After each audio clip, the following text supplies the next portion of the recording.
So this story starts with Pikachu and ends with a walking house. And that sounds wild now that I hear it. But stick with me, I promise it'll make sense. Probably.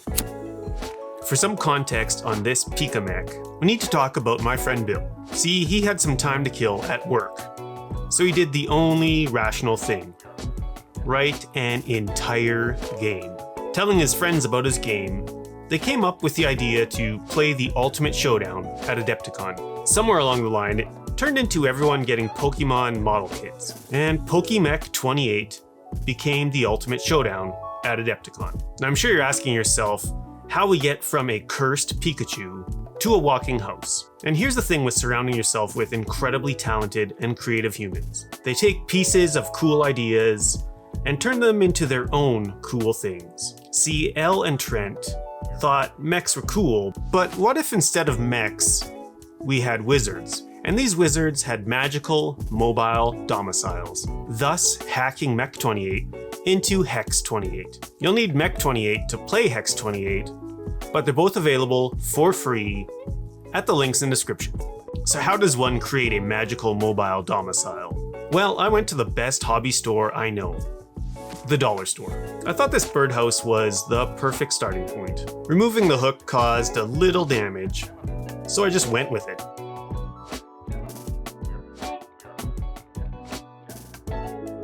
Hacking a little off here and there, making it feel a little weathered and beat up.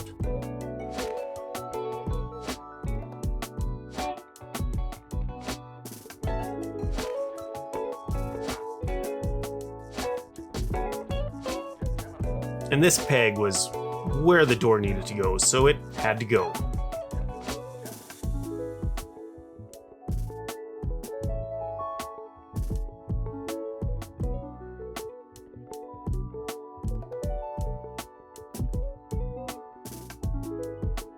To change up the silhouette and to make it feel lived in, some sort of chimney was necessary. After hacking a hole into the roof, I stole one of our reusable plastic straws, then played with fire, melting and bending the straw into an interesting and fun shape.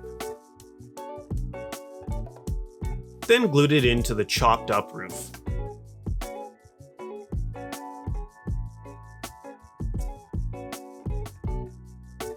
At some point in the past several months, Trent had sent me an early version of this sculpt that eventually became this ogre, which you can get from Ramshackle Games. I thought these were the perfect house legs, so I printed it from the waist down and smashed it onto the house.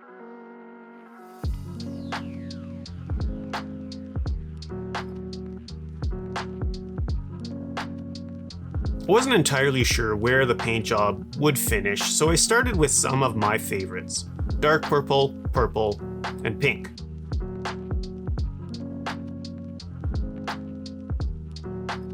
I decided to make the legs mottled and unhealthy looking, so I mixed some of the purple into shadow flesh and started smushing paint around.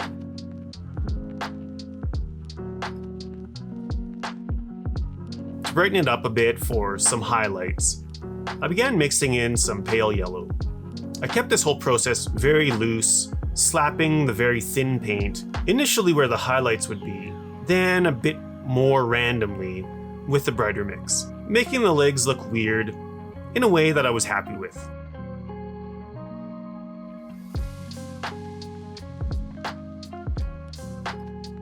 The bulk of the house was done using the dry brush, first grabbing Scruffulous Brown, laying it on fairly heavily over all of the wood. Then, with a lighter hand, I brushed on pale yellow, kind of as more of a highlight.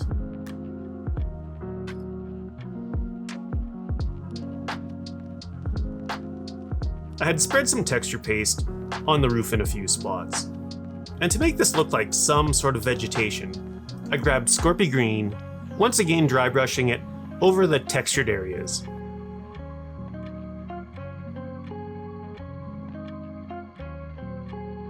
Then to highlight these patches, I grabbed Moon Yellow, brushing it on a bit lighter than the green.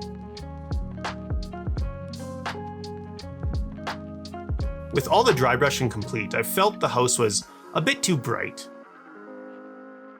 so I washed it down with a highly thinned speed paint mix.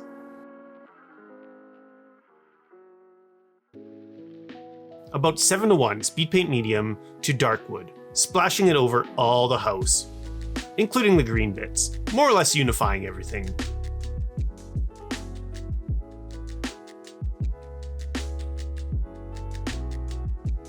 When that was dry, I tackled the chimney. And if you're new here, I don't do any blending. Mostly using scratchy brushstrokes. Making the chimney look vaguely metallic involved neutral gray, then a mix of neutral and bright neutral gray, and finishing with some pure bright neutral gray.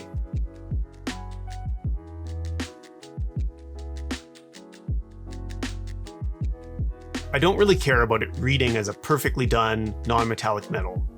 I just kind of put the highlights where I feel like they should go and make it read slightly reflective.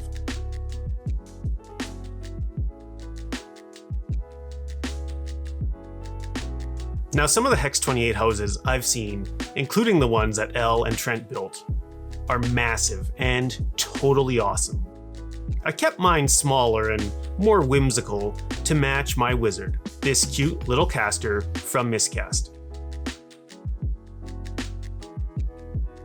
I had already painted one of these guys months ago, but Trent loved it so much that I gave it to him at Adepticon. He's even made some appearances in recent videos. I wanted this dude to be a little different, so I put some wings on him at some point, which I think really suit him. Then painted him up nice and bright, with turquoise and purple and orange, using plenty of thin, sketchy brushstrokes, partly because it's faster, partly because it adds interesting texture, and mostly because I like doing it. And ultimately, not enjoying your hobby is probably the only way to do it wrong.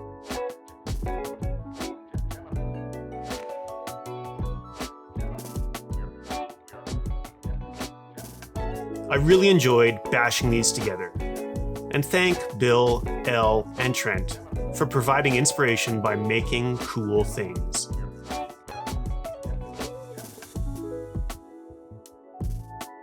Go get Mek28 and Hex28 at the links in the description. Put some mechs and houses together and play games with your friends. So what's the point of this video? Well, I guess it's surround yourself with cool, creative people who inspire you, but maybe tell them that in person, like a regular human, rather than make a whole video about it.